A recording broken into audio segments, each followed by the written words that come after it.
इंदौर के जाल सभागार में विभिन्न धर्मों से ताल्लुक रखने वालों की यह मौजूदगी साझा संस्कृति मंच नामक संस्था के प्रति उस सम्मान और विश्वास को व्यक्त करती है जिसका मकसद ही कौमी एकता और भाईचारे को हिंदुस्तान में कायम रखना है।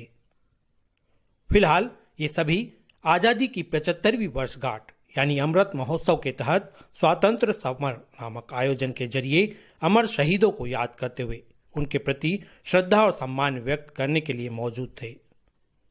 इन सब की मौजूदगी के बीच पहुंची यह शख्सियत थी राष्ट्रीय स्वयंसेवक संघ के राष्ट्रीय कार्यकारिणी सदस्य इंद्रेश कुमार, जो अतिथि नहीं बल्कि आयोजन के प्रमुख वक्ता के रूप में अपनी बात कहने के लिए यहां मौजूद थे। साझा संस्कृति मंच के संरक्षक शंकर लालवानी, अध्यक्ष सेम पावरी, सचिव संध्या यादव, उपाध्यक्ष बाबा यादव, फैयाज अहमद सहित अन्य पदाधिकारियों ने अपना आदर सम्मान यहां व्यक्त किया। विशेष अतिथि वक्ता के रूप में गोविंद मालू एवं मौलाना रजा कादरी भी यहां मौजूद थे। हाथ रखेंगे वीर सावरकर,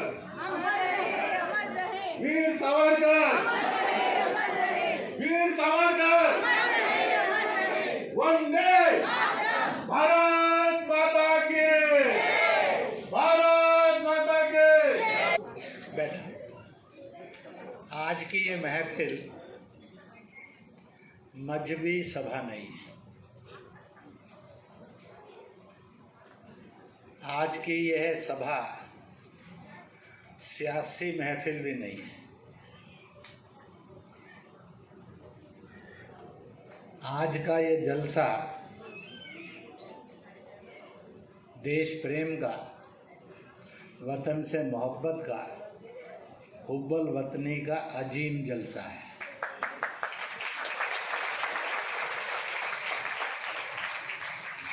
आप में से अधिकांश को आदत होगी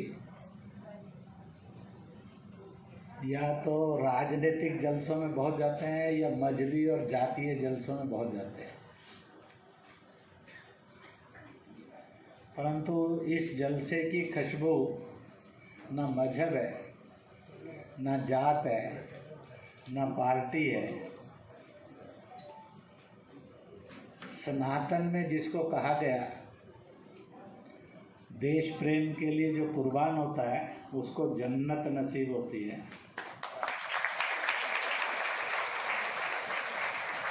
मजहब इस्लाम में कहा गया है सुन्नत और हदीस के आधार पर हुब्बल वतनी निस्फुल ईमान, वतन की मोहब्बत जिंदगी का आधा ईमान है जिससे जन्नत नसीब होती है। इसलिए आज के जलसे की खुशबू, खूबसूरती और रोशनी यह वतन से मोहब्बत, देश से प्रेम की है। हम 1947 में जो आज़ादी मिली उसकी 75वीं वर्षगांठ है और सरकार ने और हिंदुस्तान ने उसको नाम दिया है अमृत महोत्सव। अमृत अमरता को कहते हैं जिससे मौत नहीं होती। मेरे और आपके पास दो चीज़ है, एक शरीर है जिसकी मौत होती है और एक रूह है जो कभी मरती नहीं। इसलिए इस क्रांति के जो नायक थे, खंडवा के मैदान में एक और बाबर खड़ा था, दूसरी ओर राणा सांगा और उसके साथ हसन खान मेवाती हिंदुस्तानी खड़ा था। बाबर ने हसन खान को कहा, तेरा मेरा खुदा एक, नमाज एक, मजहब एक, हरम एक, मक्का शरीफ यानी एक, फिर तू कहाँ काफिरों से है। तो उस हसन खान मेवाती ने कहा था, बाबर तो अगर मेहमान बनकर आता तो हम बता देते कि हम हिंदुस्तानी मेहमानबाजी में दुनिया में सबसे अव्वल है, पर तू तो हमारे वतन का बेईमान और दुश्मन बनकर आया। हम तो अपने घर की 1 इंच जमीन नहीं लेने देते किसी को, उस पर से मुकदमा कर देते हैं। तो इतने बड़े हिंदुस्तान पर कब्जा करेगा तो मैं पूत हूँ, कपूत नहीं हूँ। इसलिए मेहमान बनकर आया तो इज्जत करेंगे, और अगर मेरी सरजमी पर कब्जा करने आया है तो फिर खंडवा के मैदान में मिलेंगे। पैगंबर नबी हुए, उनमें सबसे ज़्यादा नबी और पैगंबर, देवी देवता, ऋषि मुनि अवतार जिस सरजमी पर आए वो हिंद नाम की सरजमी। उन सब की नाम भी हैं, उनकी किताबें भी हैं, उनकी उम्मतें यानी उनके फॉलोवर्स, शिष्य भी हैं।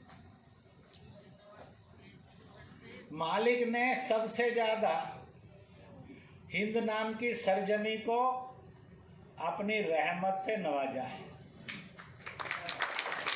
और इसलिए जब मैं तन्हा और तन्हाइयों में, मुसीबतों में होता हूँ, बड़ी प्यारी सुंदर सुन्नत और हदीस है, तब मैं पूरब में हिंद की सरजमी की ओर देखता हूँ तो मुझे हर मुसीबत में से रोशनी, रास्ता मिलता है, यानी सुकून की ठंडी हवाएं आती हैं।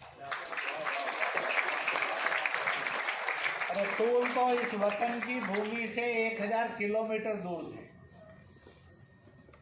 इस वतन ने, इसके लोगों ने और इसके किरदार ने, तहजीब ने अगर हमारे रसूल को सुकून की ठंडी हवाएं दी हैं, मुसीबतों से निकलने के लिए रोशनी, रास्ता और खुशबू दी है, तो फिर मुझे और आपको नफरत कैसे देता है? अगर मेरे और आपके अंदर नफरत आती है, गुस्सा आता है, हिंसा आती है, तो समझ लेना हम रसूल के नहीं हैं, शैतान के। हम सच्चे नहीं हैं, कहीं ना कहीं हमारे ऊपर शैतान का परछावा आ गया।